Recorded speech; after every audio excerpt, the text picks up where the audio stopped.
Hello students, आज हमें unit 3 का नेक्स्ट टॉपिक पढ़ना है जो है हमारा biological role of alkali and alkaline earth metals, यानी कि एल्कली मेटल्स और एल्कलाइन अर्थ मेटल्स का हमारी बायोलॉजिकल प्रोसेस में क्या रोल होता है, क्या फंक्शंस होते हैं।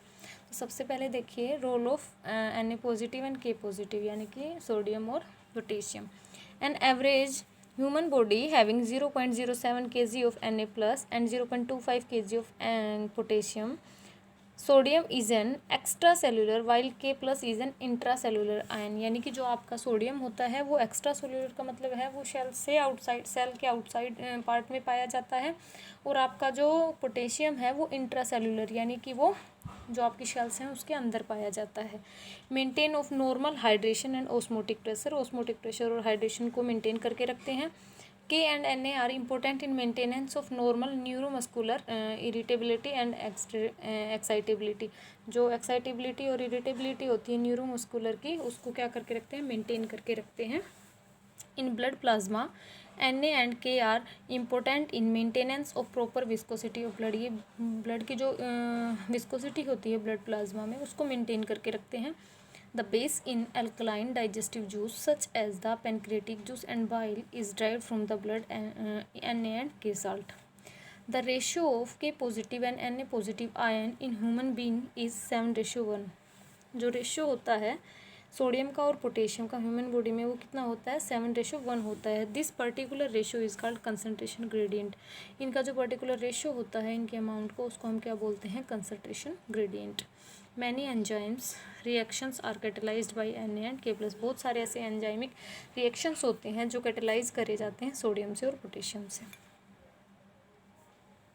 इसके बाद है role of calcium ions. Mineralisation of cartilage into bone. जन मिनरलाइजेशन क्या होता है कार्टिलेज का बोन्स के अंदर। The main inorganic salt deposit in the organic matrix of bone are hydroxy peptides. The replacement of ground substance of cartilage by hydroxy peptide is called mineralisation of bone. देखिए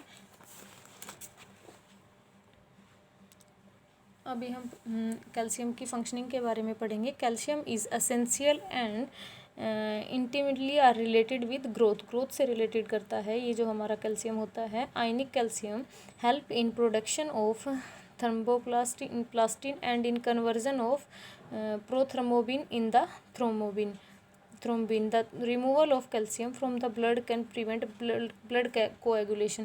जो removal होता है Ca2+ का blood से, उसको वो हमें बचाता है किससे, ब्लड के कोएगुलेशन होने से, यानी कि इकट्ठा होने से। इसके बाद है calcium is a brilliant activator for enzymes के लिए एक्टिवेटर की तरह काम करता है। Calcium is essential for the excitation of nerve. जो हमारी नर्व की एक्साइटेशन होती है उसकी वो भी क्या करता है, एसेंशियल होती है उसकी जो कैरिड आउट कराने के लिए एसेंशियल जो एलिमेंट होता है वो हमारा क्या होता है, कैल्शियम होता है। इसके बाद है हमारा रोल ऑफ Mg2+। क्या, मैग्नीशियम। तो देखिए मैग्नीशियम का हमारी बॉडी में क्या रोल होता है। Magnesium ion serve as activator of important enzyme including peptidase, alkaline phosphate, RNA and DNA polymerase. इसने ये बताया कि जो हमारा Mg2+ होता है वो एक्टिवेटर की तरह काम करता है। बहुत ही एंजाइमिक रिएक्शंस होते हैं उनमें भी कैटलिस्ट की तरह यूज़ करता है एक्टिवेटर की, यानी कि रिएक्शन को इनिशिएट कराने के लिए ज़रूरी होता है पेप्टाइडेज, एल्कलाइन फॉस्फेट्स और RNA और DNA के जो पॉलीमराइज होते हैं, इनके पॉलीमर जो बनाए जाते हैं उनमें भी मैग्नीशियम का बहुत ही इम्पोर्टेंट रोल होता है। It exert an effect on neuromuscular irritability. ये जो होता है एक एक्सर्ट करता है इफेक्ट न्यूरोमस्कुलर इरिटेबिलिटी पे and high level of including depression. In the body magnesium calcium act as antagonist to one another and counteract certain effect of one another. इसलिए एक दूसरे के जो इफ़ेक्ट होते हैं उनको क्या करते हैं, ये कैंसिल करते रहते हैं, एंटागोनिस्ट की तरह काम करते हैं मैग्नीशियम और कैल्शियम एक दूसरे के। Magnesium is present in chlorophyll which in turns play an important role in photosynthesis. हमने फोटोसिंथेसिस हम बचपन से पढ़ते आए हैं। फोटोसिंथेसिस क्या होता है, जो हमारे प्लांट्स होते हैं ग्रीन प्लांट्स उनका जो खाना बनाने का प्रोसेस होता है उसको हम क्या बोलते हैं, फोटोसिंथेसिस, जिनमें ज़रूरी होती है carbon dioxide, water, sunlight, chlorophyll, है ना। तो उसमें जो क्लोरोफिल होती है, जो एसेंशियल होती है फोटोसिंथेसिस की प्रोसेस के लिए, उसमें भी क्या प्रेजेंट होता है, आपका Mg2+ प्रेजेंट होता है। यानी कि ये आज हमने जो एल्कली मेटल और एल्कलाइन अर्थ मेटल का रोल पड़ा बायोलॉजिकल प्रोसेस में, उनमें मेनली आपका सोडियम होता है, पोटेशियम होता है, कैल्शियम होता है और मैग्नीशियम होता है।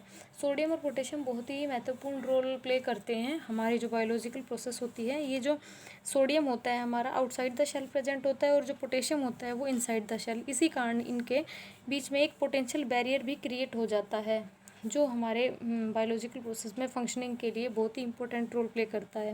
इसके बाद हमने कैल्शियम पढ़ा। आपको पता है कि कैल्शियम हमारी बॉडी में बहुत ही बड़ी अमाउंट में प्रेजेंट होता है, टूथ में, बोन्स में, है ना, और ब्लड में भी। तो इसी तरह हमने कैल्शियम का पढ़ा। इसके बाद हमने मैग्नीशियम का पढ़ा। मैग्नीशियम और कैल्शियम एक दूसरे के एंटागोनिस्ट होते हैं, जैसे कि मैंने अभी आपको बताया। सबसे इम्पोर्टेंट जो होता है इसका, वो क्लोरोफिल के रूप में यूज़ होता है हमारे प्लांट्स में फोटोसिंथेसिस के थ्रू। और फोटोसिंथेसिस जो गैसेस मिलती हैं जो हमारी बायोलॉजिकल प्रोसेस के लिए ज़रूरी होती हैं। तो देखिए इस तरह से हमने इनकी रोल पढ़े, इनकी जो फंक्शनिंग थी हमारी बॉडी में वो पढ़ी। नेक्स्ट टॉपिक हम नेक्स्ट लेक्चर में पढ़ेंगे। Thank you.